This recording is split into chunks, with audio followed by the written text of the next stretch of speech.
gotten any further with pitching it anywhere just yet. We want to kind of be more ready for that. But we've been kind of editing in the format of, half-hour segments to be, able to be TV ready if the opportunity comes. How awesome would that be? Yeah, it would be amazing. How did this, with all the different ideas and stuff that come when you're traveling on the road and you're just spitballing stuff around and all the different craziness that you guys have done with derby tees and branching out with some of the part specials that Steve Bucknam's done, how did this idea come to pass? Well, I actually tried doing it probably a couple years ago and just never really got it off the ground. At first we kind of were trying to follow teams at Blizzard Bash, but you never really got the build part of it. And then tried to follow just one individual driver for a team he was building locally, Luke Schaffner, and we never could really get together. We were busy at work. He was I'm working on it for a while, then I'm not because he picks up a job or this or that, and so we could just never get together on it. And then I picked up an entry for the River City Rampage in November, and it was actually the second or third time, and this time I actually committed. But it just got to the point where I was like, look, if we're going to do something, why don't we just film my process?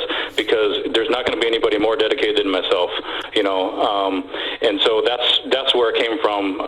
Just if I need to prove it to people that it can be done, why not do it myself? You know what I mean? So that's how we chose myself, I guess. So did having the cameras follow you around make you more likely to make sure the car got finished and got ran? For sure, and you'll see through the episodes that I didn't even build the whole car myself. From day one, the idea was to have it built by someone else because of just the day-to-day operations of Derby Tees and Klein Design and Derby Tees TV, everything that I'm involved in. It's just the extra time in the shop just really isn't there to especially dedicate to building a car and getting it done on time. And so it's kind of the process of the car being built. I'm kind of overseeing it, coming in and helping when I can. And really with COVID happening, some of the a lot of the shows in the springtime were postponed or canceled. And so it freed up time to where we were able to actually film more. And I was more involved in the build than initially planned. And so we weren't sure how many episodes it was going to originally be. It was more like, 4 to 5. And ended up being 10 because we were able to get more footage. That's awesome. Yeah. So we've got the trailer that was released on Facebook. We can go ahead and let everybody have a taste of Derby builds, and then we're going to get back into it with Mark here because we've got more stuff to touch on. But here it is right here, your first look at the I guess it's not really the first look because it's been on Facebook, but another look at the trailer for Derby builds. I haven't driven for 4 years. It just kind of put a bad taste in my mouth for a little bit. So that one's seen better days. It was a Target. It was tough to get back in. It just got busy. CJ's 8. And every summer, obviously, is like, are you going to run? Are you going to run? And it's Father's Day, I guess. You wanted to strip that car out. And I'm like, all right, let's do it.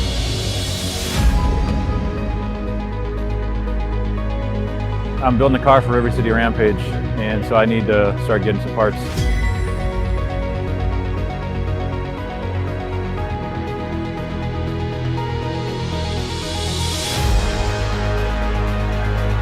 I feel like it's who we are, though, I had a lot of people come up and say, "You're going to wrap your car again? You got your ass kicked." And I like to show off.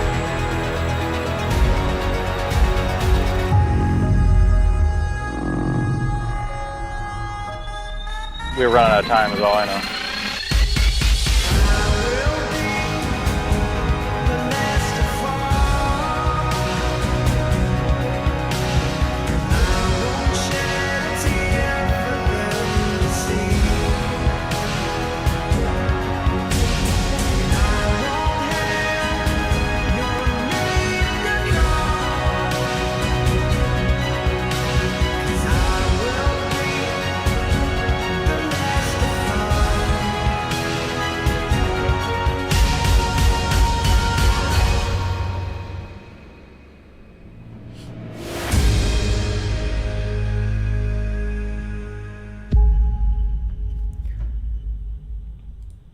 So there's a good look at the trailer for Derby Builds. It's going to be airing online at this point, and who knows what might come in the future. Just the intensity that comes along with that gives you a little bit of goosebumps. And the thing that probably stands out the most to me just in watching that is kind of like, is it hard for you?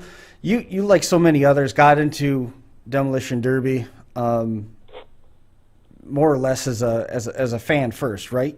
Sure. Yep. Exactly. And now with the empire around Derby Tees, and Derby Tees was a college project to start. College project. Yep. 2003. So it started from a college project. Now you're a full production studio. You've got Derby Tees going out all over the place, and the graphics business with the custom designs and the embroidery and the crash boxes and stuff. Is it tough for you to get back to that point where you can just be a Derby driver?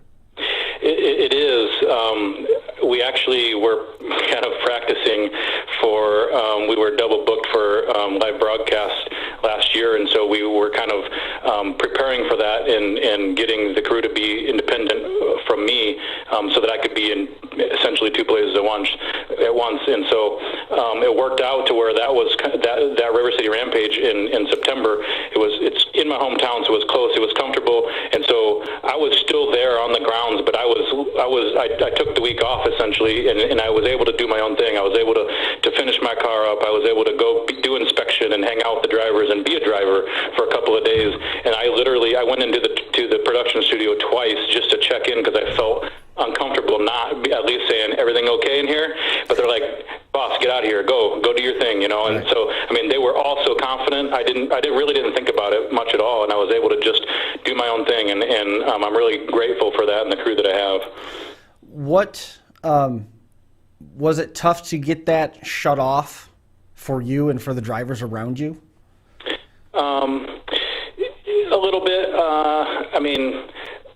I've gotten a lot better at leaving work at work, and over the past couple of years, and so it was different definitely for sure to not be on the other side and to definitely be in front of the camera instead of behind it. But it's something that even when we first started filming that, I was really nervous and being awkward on camera, and maybe everybody still thinks I am, but but I feel real comfortable on camera, and even a phone interview like this, I would normally be pretty nervous, but it's putting myself in front of the camera really took that, I guess, stage fright away. How much is being left on the cutting room floor? After all, you look at a 2-minute video like that, and you think of all of the footage, filming around the table with Chambliss, or how much time it took loading the parts up or loading the car in the trailer, and then that snippet that was used was like 3 seconds long. Exactly. Yeah. There's hours and hours of footage that they've gone through and cut out and weave, and have been reviewing them and doing some narrating that's needed and stuff. And I'm watching. We were in episode 2 last Friday actually, and I was like, that part's got to go. Like there's certain things where like I don't like that, or I don't want that shown, or certain things. But it's part of any editing process. Like something doesn't sound right or doesn't look right. Bad camera angle or whatever. And there was even times where they're like, explain this better, and I'm like, I did that. So we just shipped the footage, and they're like, oh, there's the answer. It was 3 minutes later or something. Right. So it's definitely, there's a lot going on in the background, and like you said, a lot left on the table. And even with sit down interviews for the narration part of it, there's probably some good stuff in there for bloopers that I imagine they may end up turning on me at some point, but we'll see what comes of that. The process to go through this and the editing and for so long you were doing so much of this stuff on your own, and it was, I don't want to say it was a one-man show, because you've always had good help around you, and it's allowed everything to grow and blossom and be successful as it is. But at some point, was it difficult to let go of the management side of it? Yeah, I always want to have, the last say in everything that goes out the door, but you got to trust the group that you build around you. And there's times where I won't check in with those guys for a week at a time. And I know that they're working on it, and I know they're doing what needs to be done, and they love their job too, I can tell. And we actually, the newest guy, Ben, he moved here from Buffalo, New York. And he's been just an awesome addition. He fit right in perfectly, and he actually was the one that put together that trailer, the full trailer. So just Billy and Ben both are just phenomenal people and hard workers, and I'm really thankful for them, and Steve and everybody else that works with us. What happened to that? Was it the green and black car that was getting loaded up? What happened to that car? I heard you say in the voiceover that you were a target. Yeah, so that was a county fair car 4 years ago, and it was kind of a local rivalry, I guess, and I got teamed up 2-on-1, and it was a hard fought battle, and I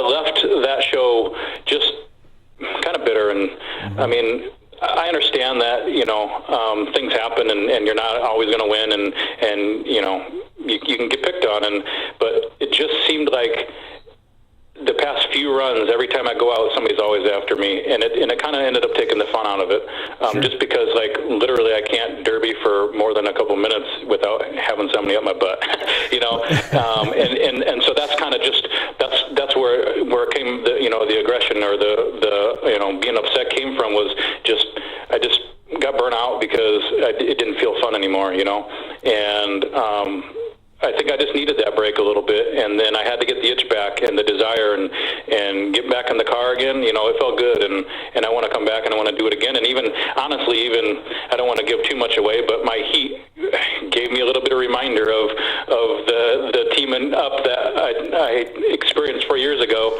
And I quit after my heat. It's on camera. You'll probably see it in the episode, but my team, my friends, talked me back in and said, "Come on, you can do this." It wasn't for show. It wasn't part of the storyline. It was true, emotions that came out in that moment, and that's part of what we're trying to do too. Is this isn't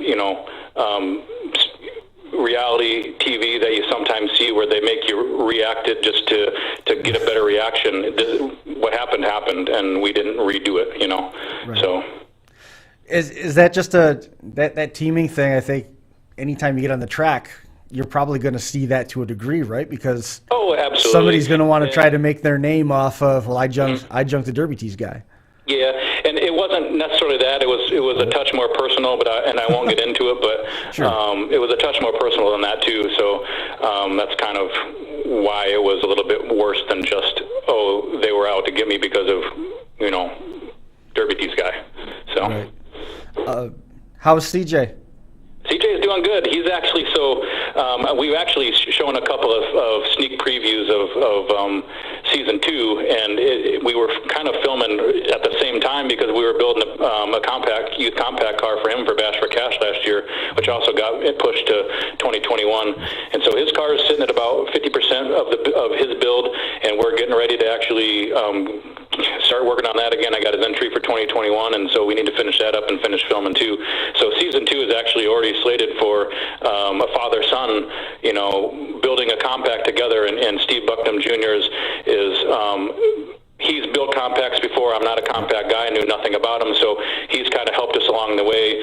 Sean Reese from Indiana also helped us wire the car, and he's got some insight too. So kind of had some help along the way, and father and son learning together. And CJ learned how to weld. He can weld now. It was really cool to see him come along. I saw in the trailer you got a shot where George was running the torch. How many takes did that require? That was probably the most work George did. But, he built a battery box too, and George definitely helped. And really, George was who kind of reunited me with Brian Gearhart, who built the car. I met Brian probably 10 years ago in Cayuga, Indiana, and George said, "Oh, hey, I got somebody that'd be interested in building your car." And I said, "Well, who?" And he said, "Brian Gearhart." I'm like, "Oh, I remember him." I almost had my decision made instantly because I just knew who he was, a good guy, great builder, and so we just had to iron out some details, and it didn't take too much longer than that. And we're actually he's gonna build another car for me this year too. So just picked the car is gonna be delivered here Friday, and he's gonna come pick it up and start working on it. So didn't Brian, or at least the Gerhardt family, come up with a win in maybe one of the last Turn Back the Clocks or one of the Bash for Cash events? I don't think they've driven there. No? Oh, I recognize that name, but I can't remember why. They mostly run in like central Indiana. Okay. I'm not quite sure where you would have heard it, but I mean, it could have very well just been, scrolled through your Facebook, timeline and saw it or something too. Who knows? Who knows? Is there plans to get out and run more? Is this going to lead to more trips to the track with a car in tow? Yeah, I'd like to. This summer is our local fair's 100th anniversary. So, that's on the radar to I think every local driver probably wants to drive in that. It's just a really cool landmark to try and take part in. 100 car derbies for county fairs aren't as prominent as they used to be. So I think that is kind of maybe even a goal. Like we want to have 100 cars at the 100th Derby, or the 100th anniversary of the fair. I don't know if that is the 100th Derby, but yeah, that's probably one of them. And I don't know. I mean, it'd be fun to get back to, running 3, 4, 5, 6 cars in the summer. I used to pull it off. I don't know why I couldn't do it again. It's just, you got to get back in the shop. Elijah and I were talking about the 100 car derbies and what things were like around here for the county fairs. And when you said running 5 and 6 cars a summer, Elijah's just shaking his head. What's going through your mind? Oh, there's no way. Up here in New York, at least, county fairs are back to back to back. So you're in the garage now. You're in no snowmobile season. Yep. What are you building now? I haven't even started yet. To be honest, I haven't even started. So the likelihood of getting 5 in this year probably not that high for you. Yeah, probably not. Maybe 1 or 2. Mark was talking about not knowing the compact stuff, but he's got a pretty good ace in the hole there with Steve doing it. You spend a lot of time with compacts too? I've ran a couple. I'm moving on to the big cars now. Seem a little bit easier, but not much. I mean, I'm more of a kick window out guy and go. So well, that's one of the things that we were talking about in terms of what makes a good derby. Mark, is it 100 cars? Is it all the cars at the end of the night are wasted and the trunk's falling off one way and the hood's falling off another? Or is it a derby that showcases that driver's chess match? Some of the times that we've gone out to Bash for Cash, or you go out to Blizzard Bash or something like that, and you see this chess match play out where everybody's trying to get to wheels, tires, and axles. You're not just seeing the haymakers end-to-end bumpers wrapped around carburetors. It's a chess match, and if you don't understand what's happening, you can say, well, this is whatever descriptor that you want. But it's a lot of fun to watch a good driver try to outdrive another good driver. Absolutely. Yeah, I guess it just depends. I think from a county fair perspective, there's the more casual fan, and so they're looking for the hoods and trunks falling off and popping tires and steam and coming out the radiator and et cetera. Whereas Bash for Cash, those guys you're there to see destruction. Don't get me wrong, but then you can also appreciate the strategic driving that happens in the heats. Mm-hmm. Elijah, you're nodding your head. Yeah, county fair guys are looking for, like he said, the steam, the big fires. And then you go to the bigger shows, Bash for Cash and stuff like that, and then you watch the guys. They pick their wheel shots and strategy. Every driver has it. One of the things that always gets me when you go to the big shows is, you go to the county fair and there's 700 firefighters.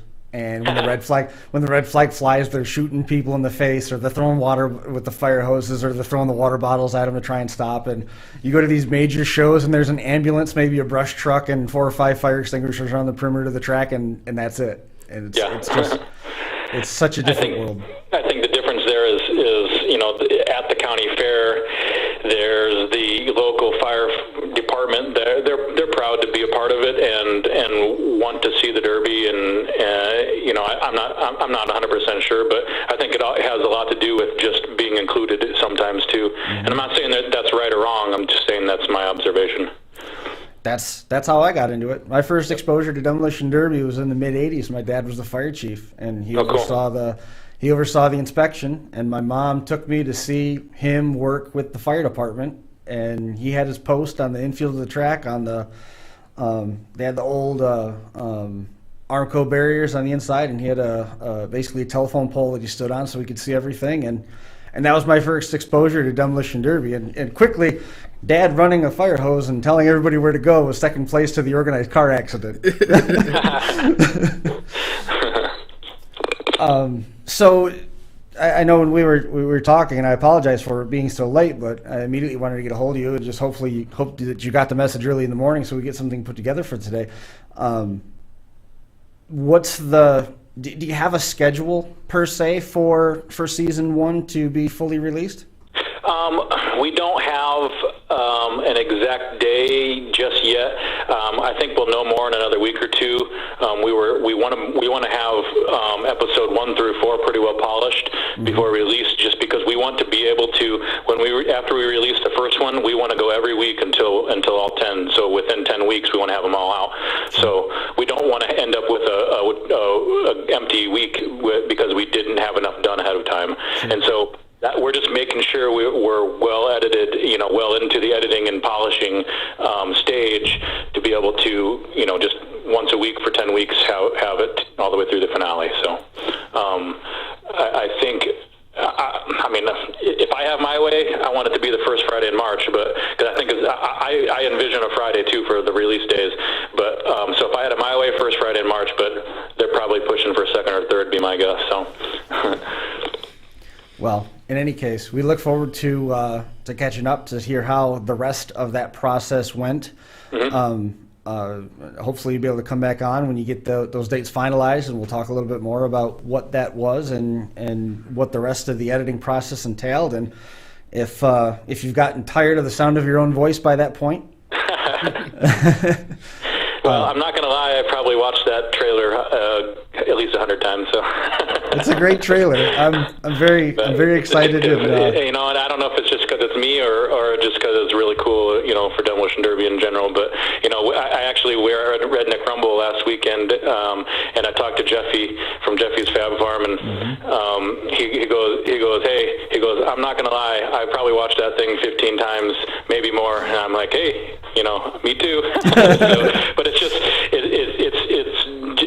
it's addicting to watch, and you want more, and that's kind of the point of it is to draw you in. So the media part is still so important to Demolition Derby. It used to be the media was We Crash, and then Facebook came along, and then Facebook Live, and then the pay-per-views and stuff were certainly in parallel with that.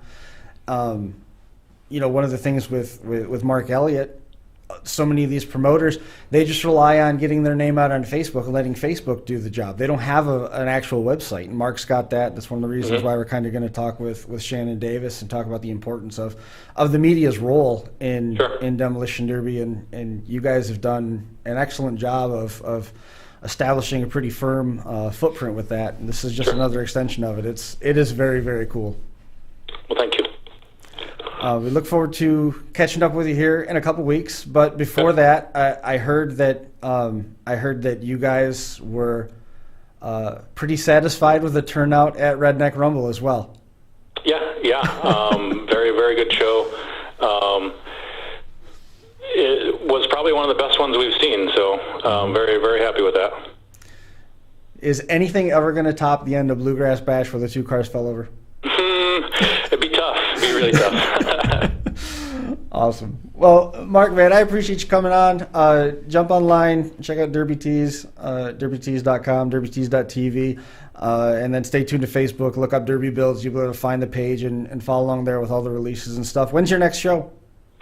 Next show is going to be Snowmageddon. We're going to run over there and sell some shirts. We sponsored the Candace's Domination Motorsports point series again for the summer, and we actually didn't really make it to any shows last year, not necessarily intentionally or unintentionally, but so this year, it just kind of happens that that was Blizzard Bash weekend, and we have it available, so we're going to run out there, sell some shirts, do some Snowmageddon shirts, and do that, and then that show will also be on Derby Nation to watch as a pay-per-view, and then we will be in Hot Springs. It was set for the end of March 26th and 27th, but I think that the dates might be pushing a week. I'm not sure. So, but our next pay-per-view is Hot Springs as of right now. Awesome. Well, man, I appreciate it. Good luck. Travel safe. Stay safe out there. And okay, thank you very much. And we look forward to the updates, man. Okay. Yep. Thanks. See you, Mark. Take care. There goes Bye. Mark Klein from Derby Tees rolling out Derby builds. It's pretty cool. Elijah, would you like to have cameras following you around 24/7, putting together the story of your life? I don't know about that. How'd you get into Derby?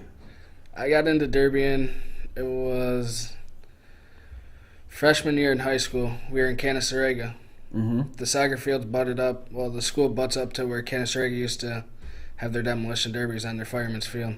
Mm-hmm. So we were watching, and after the game, my mom was like, would you like to go over there and watch that? So we said, sure, why not?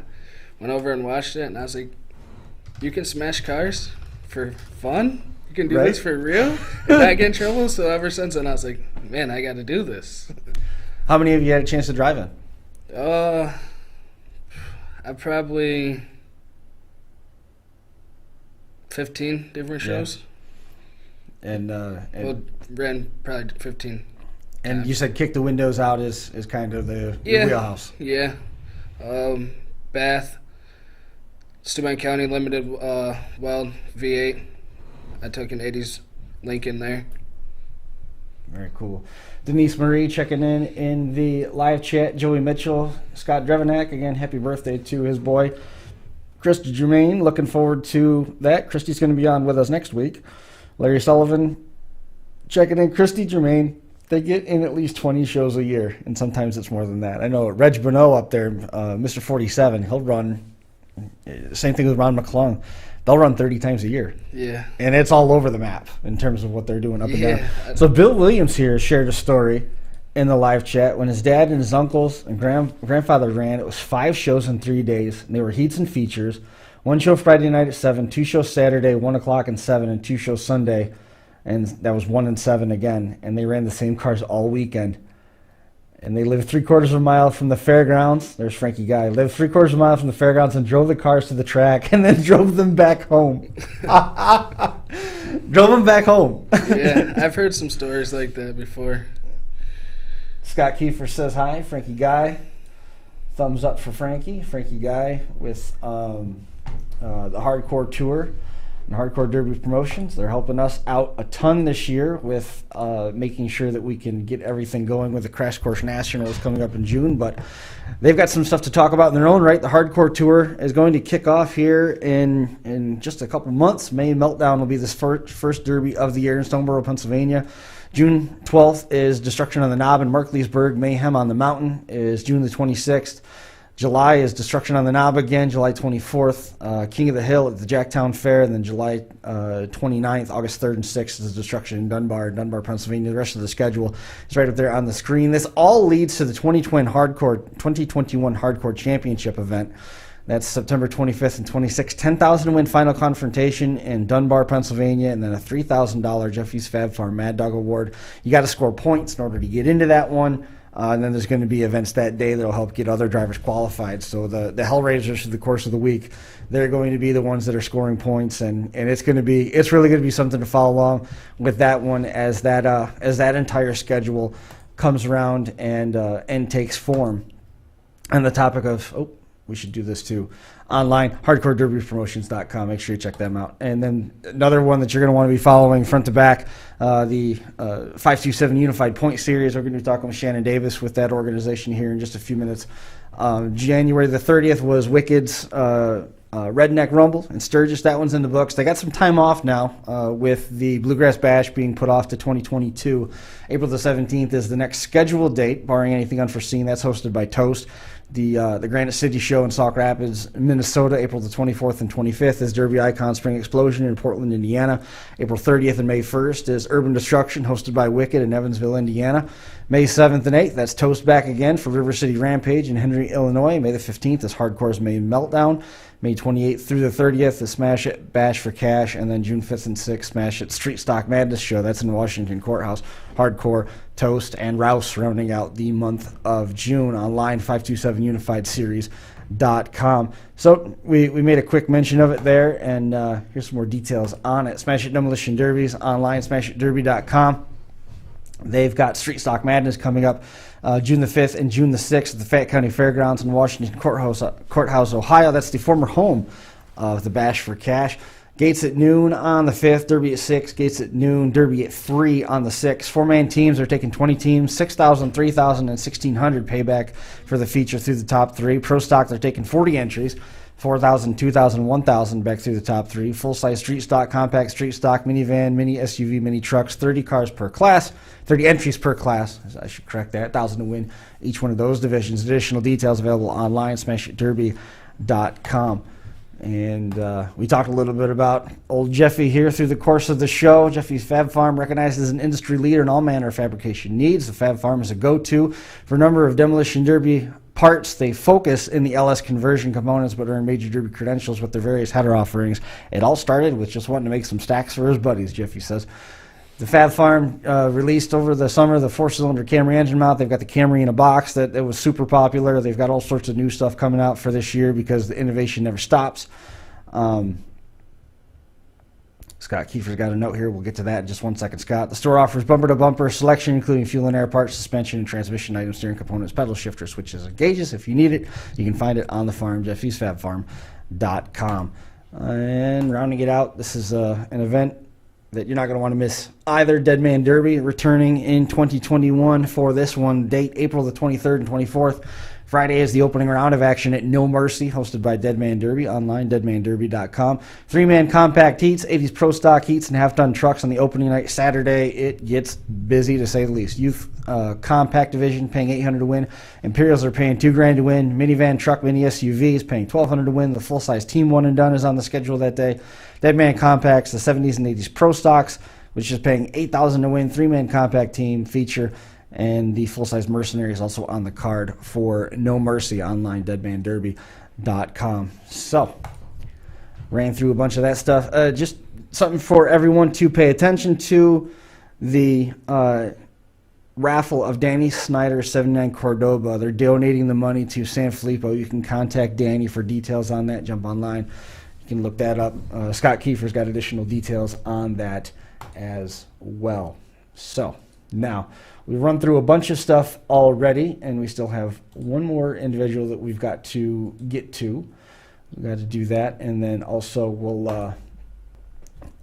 You going to get in on that raffle? Danny's? Yeah. Yeah, he just sent me a message the other day. I'm doing a bumper waffle, so he got in on mine. What's the bumper? I have a 74 Impala, 76 Caprice, and an 80s Ford. Sweet. Not bad. You going to try to get to any of those derbies that we just talked about? I know you said the biggest show you've been to was the Bash for Cash. Yeah, I was looking at either the Dead Man or some of the hardcore shows. Going down to look at. The hardcore shows are going to be. It's going to be a pretty good schedule down there. So we are juggling all sorts of things here, and our. Offer him racing. I think Alex Vasquez. Alex Vasco. He's in the chat right now. He just said hi a minute ago. Yeah, he's following all those derbies and put them online, and just what I seen from last year, they look like some shows that you want to go to. I mean, I seen Klinger driving hard down there. Yes. Have you seen much Mike Klinger? Some, yeah. He was like the defending champ at Steuben County for a while. Don't get in his crosshairs. Yeah. He's an awesome guy. Hey, Shannon, it's Chris. Let me put you in.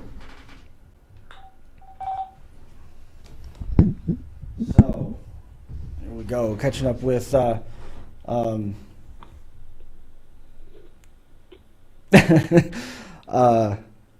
catching up with Shannon Davis here, trying to find I navigated away from the page here so that I had written some notes on, and I gotta dig those up here real quick as we talk. Shannon, welcome to the show. How are you?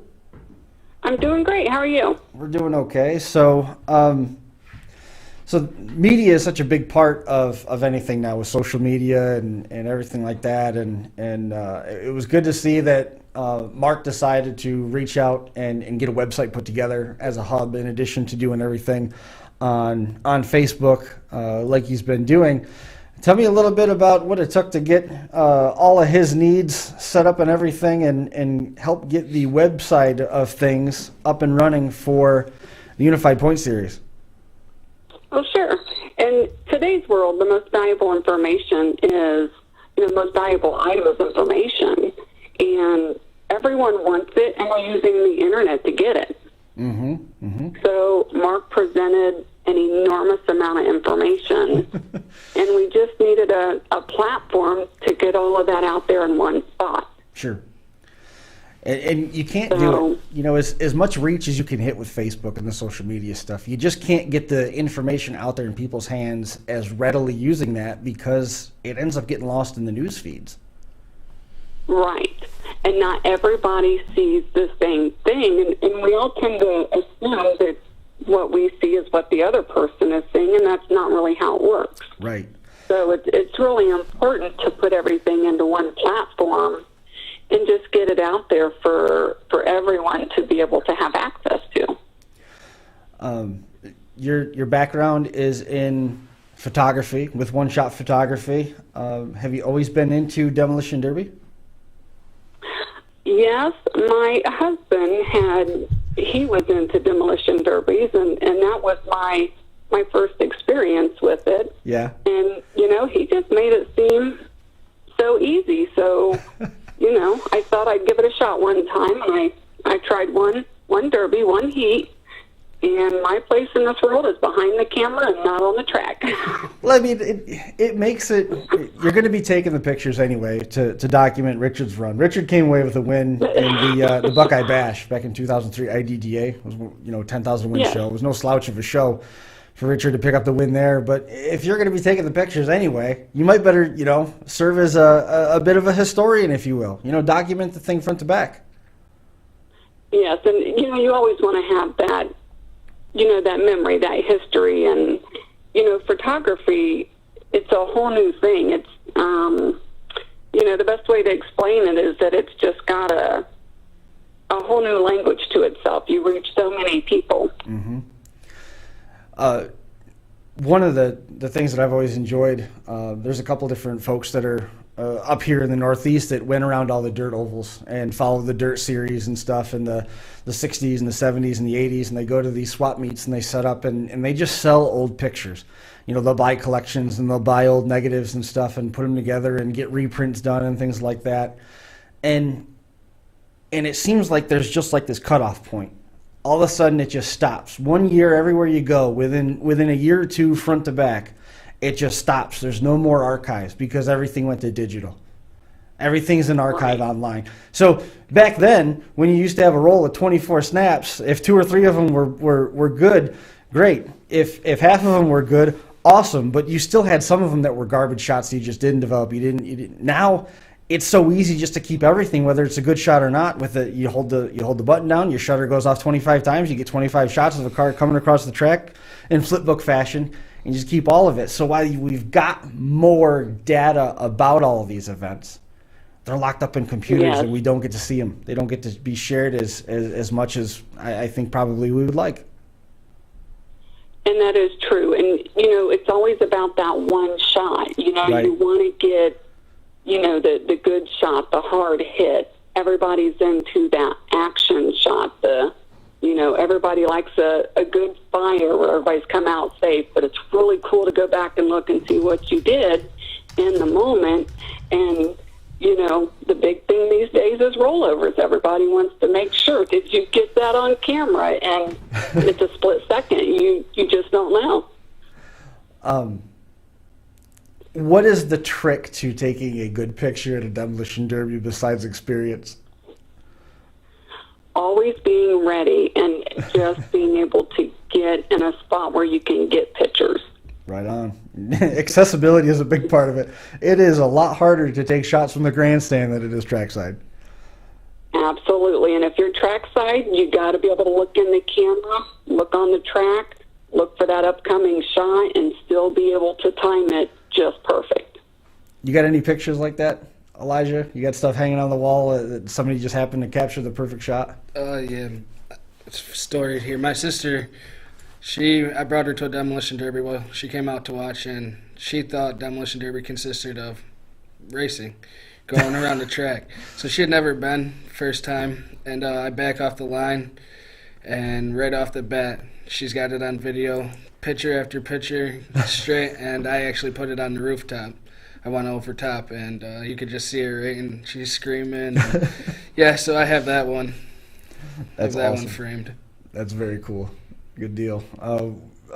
Scott Kiefer, he's got a once-in-a-lifetime shot from it at Penn Yan. He just did a couple wall hangs for him and his boy, so that's really cool that, to have folks. Christy Germain is another one. Yeah. And I think Shell Champagne, she's down there, and Serena Brandt. Yes. I can't believe I almost forgot her name. If I didn't come up with that name right now, you think Chad's busy now? Serena has done a ton of photography work and all those folks. It's awesome to have those archives to go back on because it's just a different world.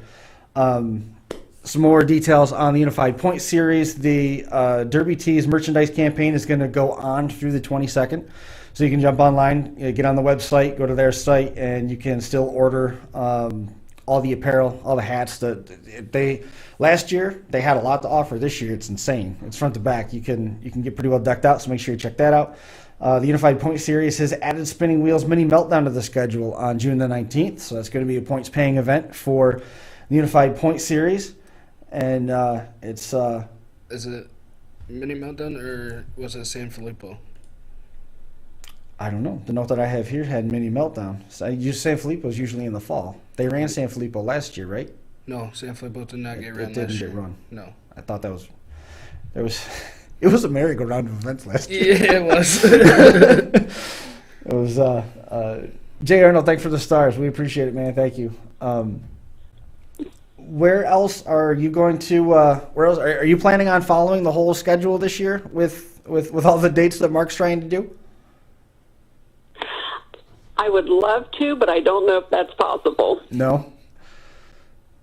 So just kind of wait for him to shuttle the information from the events he was live at back to you, and then you got the duties of getting the website updated?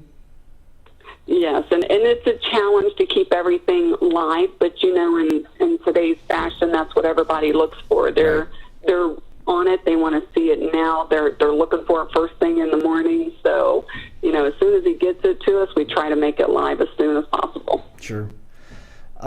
In terms of breaking into that web design stuff, was it self-taught or was it something that you had a little bit of a background in? I had a little bit of background in it, and then a lot of it is self-taught and just trying to learn and stay up with the times. So it's a challenge in a way that it's a specific industry, but it's ever-changing. So you really have to stay up on the newest, latest trends and then try to incorporate that into the website. Is it a forgiving industry? Yes. Yeah, it's good. It's good. I like that you get instant feedback. So if you put something out there, they're instantly going to let you know if it's good, if it's not good. You're going to be able to track those stats in, a live fashion. So you've got the opportunity to fix something if it's not working. Sure. Did you get to do any of the auditing that Mark has talked about so many times on his Facebook posts and all of his time out and been on the show? We've talked a lot about the amount of effort it went through to make sure that the point totals were correct. I only did that a little bit in the beginning, but we had the next best thing. We had our daughter, who is a forensic accountant. So I took over the web design. She took over the accounting. Probably the wisest. Delegate, delegate, right? She's not forgiving. She's very critical when it comes to numbers. How's Richard these days? Richard's doing great. He's doing good. Good deal. Good deal. I really hope to see him on the track a little more this year and get back out there. He spent the last year taking care of me after I attempted to go and help in the garage, and I fell and broke my neck. So, again, I'm not one to be on the track. Holy cow. How many dates did it take before you guys ended up at a derby track? Pretty much one. Awesome. That's excellent. We got that cleared up right there. Bill Williams, thanks so much for the stars. We appreciate that, sir. Both Spinning Wheels events are on the schedule. It's just that the mini meltdown event is going to be first. So we'll get all that stuff updated here once we get into some of the finer nuance of that. So rest assured, you got a chance to score points twice. Yeah, that's what I was just talking about it the other day. I was like, man, did you see San Felipe's on the schedule? Fantastic. Shannon, what else is there? What else is there that we're missing? I know Marcus spoke very highly of you and has said nothing but praises in terms of the help with the Unified Point Series and putting the website and stuff together. What else is there that we might have missed? Oh, I greatly appreciate that. Mark has been really great to work with, and him and Michelle have been just so super appreciative, and that goes a long ways. There's a lot that goes into this web design, and, it's just about word of mouth, building traffic, getting people to realize what's out there, get the merchandise moving. I think the website's a one-stop shop. If you can get there, you can take a look, see what you need, and kind of go from there. It's all about selling yourself. Market. Absolutely. Awesome. Well, Shannon, hopefully we can connect again here in the not-too-distant future as we get some more shows under our belt and things continue to press on with the Unified Point Series. We look forward to it. Keep up the great work on the website, and we certainly appreciate you coming on and hanging out for a little while. Well, thank you. I appreciate that. Hopefully you recover fast. We'll see you soon. All right. Thank you. We'll see you now. Bye. There goes Shannon Davis hanging out a little bit with the Unified Point Series, One Shot Photography. Look them up. Photography was always one of the things I loved doing when we were out doing DVDs and running around all over the place, and she nailed it, man. Just hoping all night long that you could get that one shot. That one picture. The picture that is on the Facebook cover now is from Metal Destruction. It's from Cuba. One of the shows that we were talking about is, one of the ones that really set a bar around here. Thanks, Scott. Appreciate the stars. Appreciate that. The camera that I had was automatic. So if you put it into sport mode, you could just hold the shutter down and it would catch that flipbook effect. And I was shooting across the nose of Richie Predmore's car out to a car across the track. And for whatever reason, it had jumped focus and it focused on Richie's car. And as I held that open, it was nothing. The explosion of fire coming out of the stack, nothing. So it just happened the frame happened to be at the right place when he was trying to fire that thing out. Right. And I would, when it comes to that, I would rather be lucky than good any day. Yeah. I know my daughter just got one of those cameras that spits it out and instantly you shake it and it shows the picture. Sure. Like it's basically... That's arcane technology, but everybody thinks it's cool now. It's like an old Polaroid, right? Yeah. I was like, man, we had those when we were kids, but she's got one now. She wanted it, so she got one. And so the shoot you see her doing snap afterwards. So you've got the waffle going. You're getting rid of a 74 bumper, a 76 bumper, and a Ford bumper. Yes. That money is going to pay for this year's Derby season? Is that a Team Elijah fundraiser? Yeah, hopefully get some stuff going, started. Just the ambition, cold weather.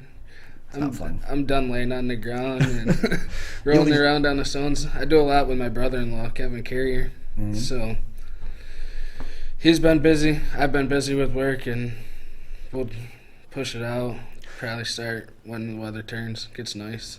Did Kevin have a derby car at the Finger Lake Speed World show? Yes, that was was the first two-man extreme card. It was Marquise. Yeah. Yep. I thought I remember that name. He and James Brown parked their cars next to each other. Yes, And, James just posted that picture the other day. Did he? From there, in there, yeah. On the topic of memory lane, today is did I mention that at the top of the show, the 7th anniversary? No. I know we talked about it. Yep. Today is the 7th anniversary of that infamous trip to Winter Slam when our boxes were dropped by UPS from what appeared to be 7,000 feet. The boxes got destroyed. It cut a bunch of the cables, and it was a mess. It was a nightmare traveling all that way just to find out the stuff was busted, and the cables were ripped, the knobs were all busted off of that soundboard and stuff. I saw the pictures on this day. Yeah. It's fun to look back on now. In the moment, not so fun. Yeah, right. Was it at least a good show? Oh yeah. That was well. If you've ever heard us talk about Kurt Zacharias, I think I've heard you mention the night that he ran that T-Bird and got Mad Dog and won the feature, it was that trip, and I'd never seen anything like it. You know, like Metal Destruction out here was like one of those eye-opening things. From Metal Destruction out here, I think I'd only been to Bash for Cash once at that point, and then in the fall of 2013, that was just after we started the podcast, we went out to Blizzard Bash, which was just like, you know, your brain melting out your ears because there's nothing close to anything that you got at home. Right. And then we went to Winter Slam, which is a completely different animal. In terms of the build style, the structure, you know, you're outside in February down in that riverbed at the old facility of Blue Earth, and now in St. Peter where they've got the show. It was crazy. It was an excellent show, and we were able to band-aid enough stuff together where we were able to be functional. But it was that's why there's always spares. There's always a box full of spares somewhere. Yeah. Yep. All my VH tapes are broke. You'd like to watch them again, but his boys wore them out. Scott Kiefer's kids burned up on the VHS tape. No surprise there. His kids have been running compacts. Yeah? Yeah, I've seen them in Bath, Penn Yan, locally. They've got them things down to a science. Yep. Dave King and Evan King. Yeah. Those guys build some mean compacts. Yeah. James and Lee. James Brown around here. James Brown and Lee Sager built some pretty gnarly compacts too. That's Brett Hebert too. He came from old iron, now going to compacts. Brett Hebert. I see.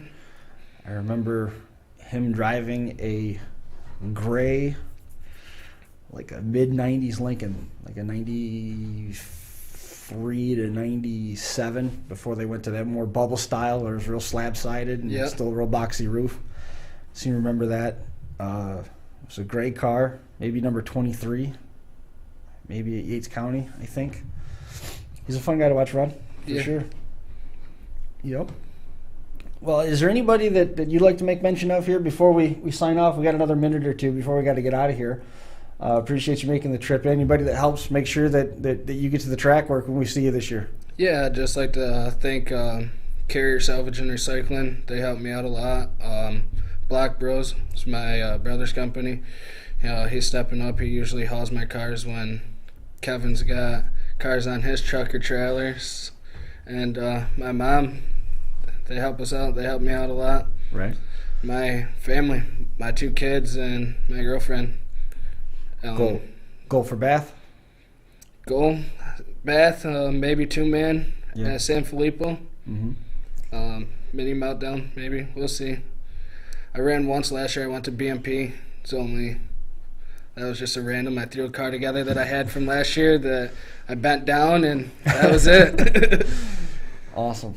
Well, we certainly wish you the best. Keep in touch. Yes, for sure. Nice Thank that you're you. close by. You can pop by anytime. Yes. Door's open.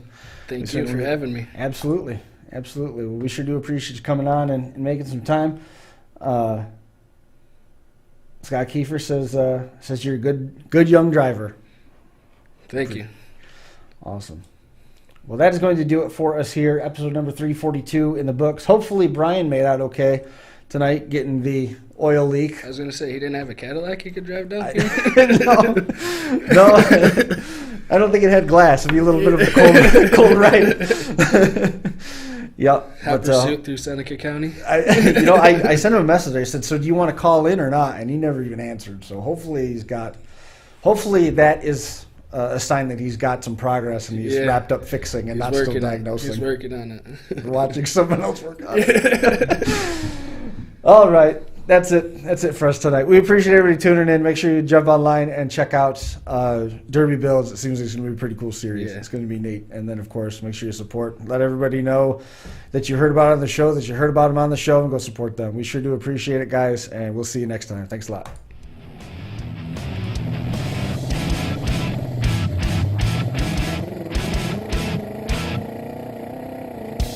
Crash Course Live is presented by Smash It Demolition Derby, who host Bash for Cash, Blizzard Bash, and Capital City Carnage. Online at smashitderby.com.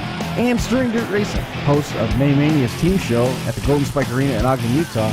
Online at stirringdirtracing.com. Reckless Abandon Derby Apparel, and Derby Inc. Magazine. This is the Crash Course Demolition Derby podcast, recorded live at the FingerLinks1.com studios in downtown Seneca Falls, New York.